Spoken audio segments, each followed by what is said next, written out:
Doctor Yunus সাহেব তো আইন করছে আর পুলিশ ভেরিফিকেশন নাই, এটা আমার নাগরিক অধিকার। পাসপোর্ট করতে পুলিশ লাগবে, এটা কিটা? মালখানার কত লাইন, হয়রানির একটা লাইন।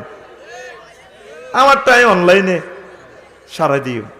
আমার আম্মা, শাশুড়ি আম্মা এগ্রিকালচার অফিসারের ওয়াইফ, আমার শ্বশুর মচ্ছিয়ার, শুধু মৃত্যু সনদটা লইতে ইউনিয়ন পরিষদে 1 বছর ঘুরছে।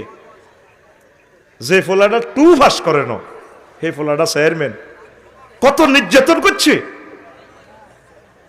এই জন্যে তারা চাইতেছে আগে জাতীয় নির্বাচন। জাতীয় নির্বাচন আরে তোর ইউনিয়ন লিস্ট দিছি, মেম্বার তো তুই 12 লাখ টাকা না দিলে তুই কি মেম্বার দেবে না। এটা উপজেলাতে সিস্টেম করি, তুই 20 লাখ দে, দলে দলে গ্রুপিং লাগায় হাঁসগে তুই খাইব, খাই কন্ট্রোল করে বেললাই ওই অজ্ঞারে হাঁস করাইব। একটা ইউনিয়ন নির্বাচনে ধরেন 20-30 কোটি টাকা বেচা কিনে হইব, দলে দলে গ্রুপিং লাগায় 20টা ফ্যামিলি শেষ করে দিব, ঠিক কিনা? কোনো দরকার নেই।